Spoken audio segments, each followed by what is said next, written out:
welcome back to my film and TV channel. Hope you're all staying safe and well. We're going on to Disney today, a $200 million budget film, so should be a cracker, shouldn't it? Well, yeah, bit mixed on this one.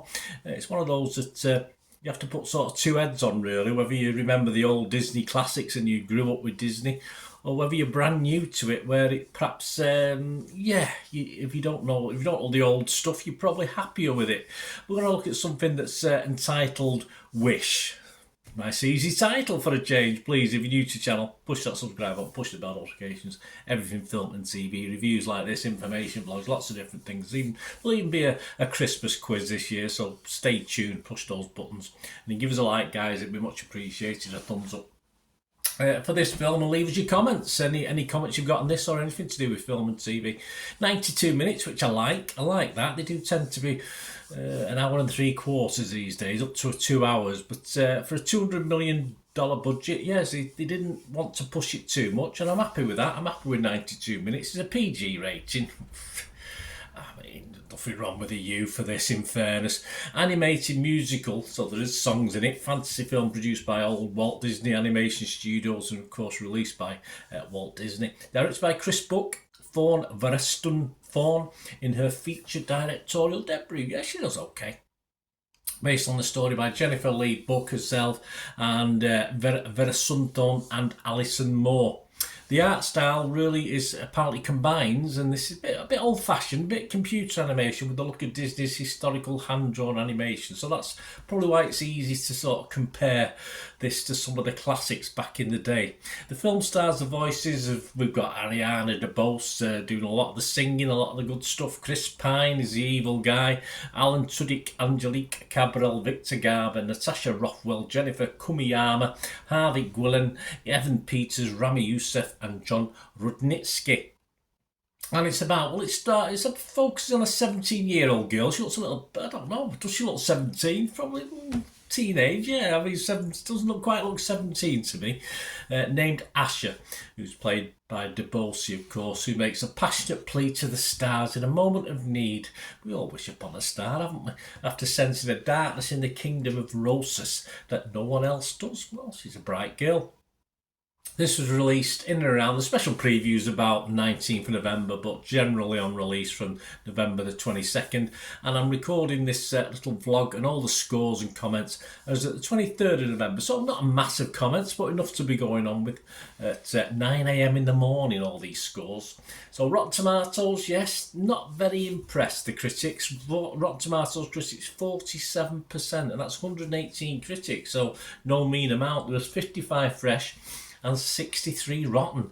The consensus, Wish earns some tugs at the heartstrings with the way it warmly references many of the studio's classics. It does. It tries very hard to do that, I think. I saw lots of different things in this.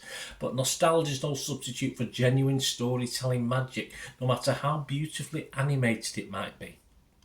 Metacritic, the other site we look at, very similar, 48% only positivity. That's 34 critics, 6 were positive, 21 were mixed.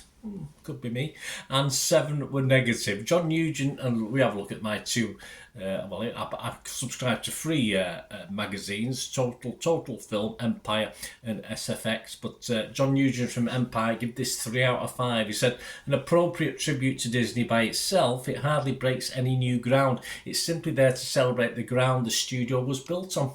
Can't disagree with that. Total Films Kate Stables also give it a similar score. She gives it 60 out of 100, which equates to 3 out of 5. Ravishingly pretty but low-powered.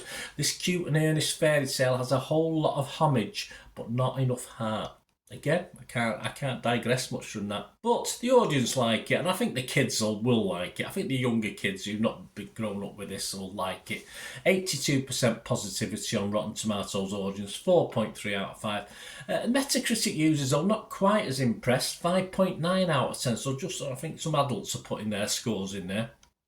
5.9 out of 10, and similarly Internet Movie Database, again 5.9 out of 10. Not quite 1,000 scores and reviews, but again I think there's an adult, you have to have an adult element.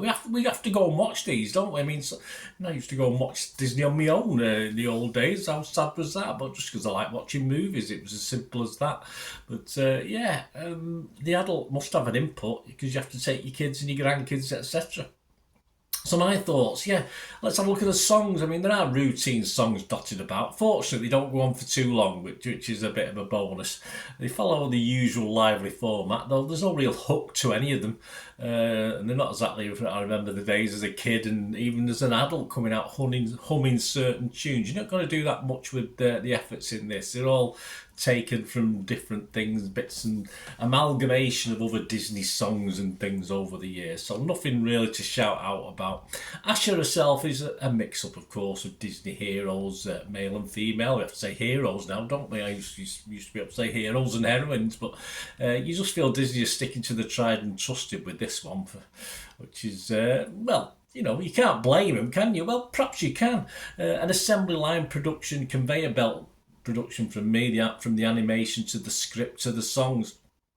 I thought the story was initially very interesting. I did like the idea, I did like the principle of what was going on. And the ideals, of course, set out in any Disney film are usually laudable. I mean, some political correctness, some politically motivated stuff in Disney. There's always going to be conspiracy theories and people complaining about that. But it does lack a little bit of sparkle. And the darkness that's in all the best Disney offerings isn't quite as dark as it could be. King Magnifico is not one of the greatest evil people in a Disney film. And it's a shame. I mean, obviously, I think the best evil ones are always the ladies, but hey, there's some good half decent men one as well. And King Magnifico doesn't quite get up there with the best of the evil ones. There were laughs in the cinema. There was even a smattering of applause at the end, and I say a smattering because that's all it was. And this is cute enough to appeal to Disney's target audience, although I think the adults have been forgotten a little bit and may struggle or fidget with this at times. Fortunately, of course, only 92 minutes. That's a positive for me. I'm happy. If it had been almost to 2 hours, I would have been struggling even more. Back to basics. When we're an age when I want Disney to challenge itself a little bit and bring us more quirky offerings. I expect this from a straight to streaming effort, if you like, on Netflix or Amazon Prime, but not from a $200 million budget, which is what this had. The kids should enjoy it. For those who've grown up, as I said, with Disney classics, it's just nowhere near. It's a pale imitation. But I mean, perhaps that's how it should be. The kids should like it, but we expect a little bit more, don't we? For $200 million, it's just bang average. Ignore the budget to watch with the kids. It's okay for the kids, not so much for the adults. So my scores, I will be fresh on it. I'm going to be fresh on this one. I'm going to be mixed if it was Metacritic. I'm fresh on Rotten Tomatoes, and I will give it my watchable score because, as I said, there's enough in this to keep the little ones happy, and they'll enjoy the big screen event, and they'll enjoy it watching it at home a few times as well when it comes out to buy or stream or however way you get the hold of these films. So I'm going to give it a 6 out of 10, which is my basic watchable score. So there you go, guys. Wish. What's your wishes on it? What did you think? Let me know anyway. Great to hear from you. Till we meet again. That's one thing, don't I? Please stay safe, everyone. Bye for now.